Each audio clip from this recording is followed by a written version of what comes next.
Jason La Canfora, CBS Sports NFL Insider, getting ready for a big weekend. Tiki and Tierney, how are you today, buddy? What's going on, guys? Oh, good.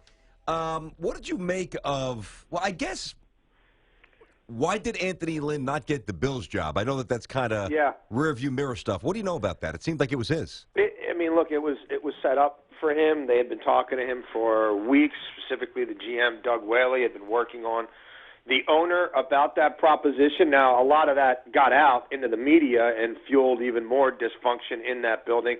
Then Doug Whaley went off script at his end of the season press conference, and then Anthony Lynn had the temerity to speak the truth. And when he was asked about Tyrod Taylor not playing him in Week 17, and he said, well, that I didn't really have the option because, that was sort of part of the deal. Like, those guys decided they were done with Tyrod for the rest of the year. And then that ruffled some feathers. And then, they put together what they thought was a pretty modest, non-challenging list of candidates. Remember, they weren't reaching for the McDaniels or the Shanahans. They weren't trying to lure John Gruden out of retirement. It was Anthony Lynn, the in-house guy. It was Harold Goodwin. It was, Chris Richard, a very young coordinator with Seattle who kind of came in late. And it was Sean McDermott, who was available, right? Carolina didn't make the playoffs, and he was kind of put on that list. The way it was told to me is thinking he was kind of a non-threatening candidate. We'll get him done first. We'll talk to somebody on that side of the ball, and then we'll bring in Anthony Lynn, and we should have this thing done by the weekend. The problem is the owners were blown away by McDermott, and the interview stretched longer than a lot of people thought it would. And they were so impressed to the point where they kind of told him, hey, don't go anywhere else without calling us back directly because, we really liked a lot of what you had to say. And that, coupled with the fact that, the inside job there had been exposed on a lot of different levels, and the owner's trying to eventually get to a point where as much as he can pretend there's not dysfunction in his building, maybe at some point there actually won't be. So this is something of a clean slate. And now, though, it begs the question, will the front office be blown up a year from now? How many, this is the third coach they've hired. If this is another 7-win, 6-win, 8-win season, I can't imagine them not making changes in the front office. Yeah, how immediately does Doug Whaley get back on the hot seat? I don't think he ever got off it. I think, he's been in survival mode for quite some time there, and he's outlasted 3 guys.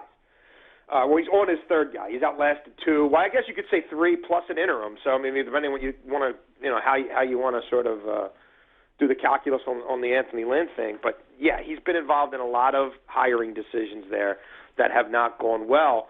And if this doesn't go well, I would put strong odds on Sean McDermott outlasting Doug Whaley in Buffalo. Yeah, I think that's easily the case. The other hire, one of the other hires, was Sean McVay out in the Rams. Now, he's young, man. His 30 is, young.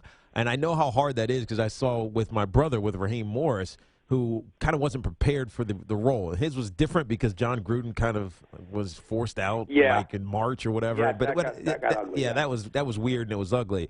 But he's a young man, been around the game forever. What can you tell us about him? What kind of head coach do we think he's going to be? I started hearing about him 3 or 4 years ago when he was still a tight ends coach in Washington. And I used to cover the Redskins and still knew a lot of people in that building and even some of the players who were on that roster, years after I left the newspaper. And I would consistently just hear, like, this guy's special. He's got it. Innovative offensive mind. You've got people like John Gruden vouching for him, saying, hey, I know you guys want to hire me, but I'm good for now. You should go hire this kid because he's me at age 30.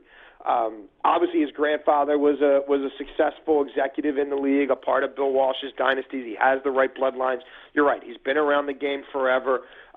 He's done a great job with individual players, like as a tight end coach, developing Jordan Reed and being incredibly hands-on and kind of really teaching that kid this scheme and teaching him to function in a big-time NFL offense, rather than the spread stuff and what was going on in Florida. He's been a big part of Kirk Cousins' development as well. He's an incredibly impressive young man, speaks the language, is comfortable around owners, is comfortable in his own skin, and age wasn't going to be a deterrent. Now, if you want to say he's not experienced enough, that's one thing, but he wasn't going to act like a typical 30-year-old through this interview cycle. And I'm told the interview with the Rams went so well that Jared Goff jumped in his car, drove, I think, a couple of hours. He was away at the time from where the interview was taking place, spent some time with McVay, many hours, was blown away by that.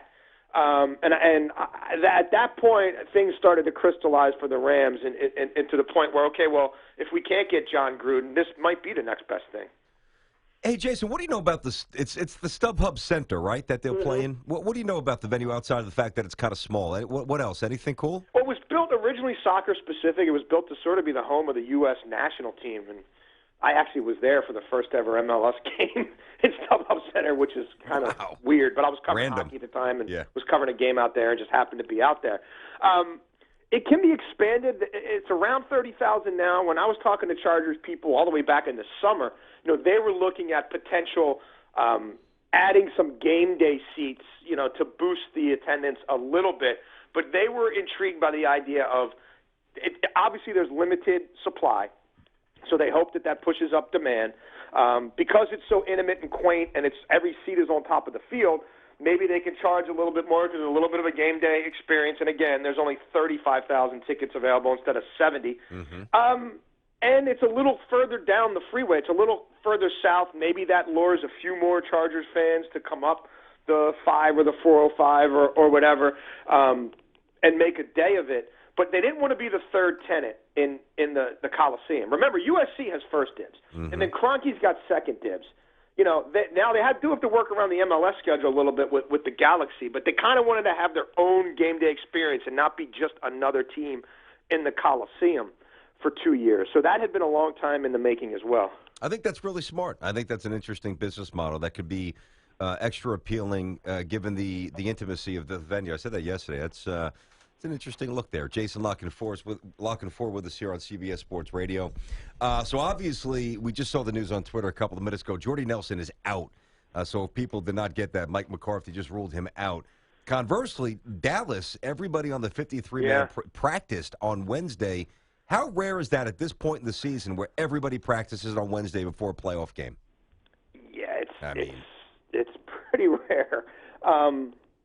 Now there's guys who, I think they've lost at least a couple of guys to IR, but nobody of immense note. And they've obviously had a situation there with Randy Gregory, the never-ending suspension saga. So, they would probably make the case, well, we're not completely at, full manpower. But it's about as good as it's going to get for what amounts to week, 19 of the NFL schedule. Yeah, it's kind of in keeping with that whole narrative of this sort of magic carpet ride they've been on. Really, since the Tony Romo injury, they've been adversity-free.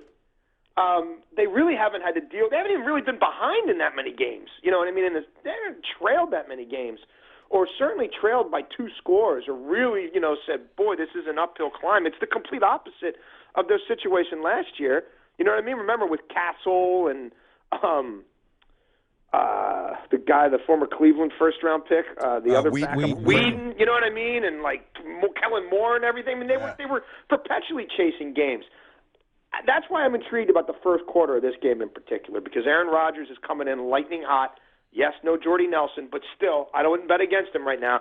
If he comes in and marches down the field twice in the first quarter and Dallas goes 3 and out, it's 14-0. Boy, they haven't been in that spot, especially the kids on that roster. And if they're always throwing on second down because they're chasing the game, I like Green Bay's chances. You're kind of with Teak. I think Dallas is going to win going away, so we'll see how this plays out.